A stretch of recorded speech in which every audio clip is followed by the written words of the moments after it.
It says the sovereignty of the people of the Tsalagiyi Cherokee Nation is ordained by their natural indigenous birthright. That is what you need to know. So I have a right to issue birth certificates and anything else that I see deemed not proper for our people to navigate. Now, let's go back up here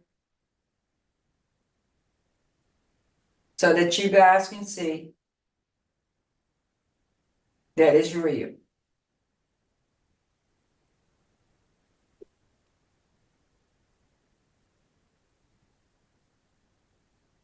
So I'm going to stroll down and you see the seals.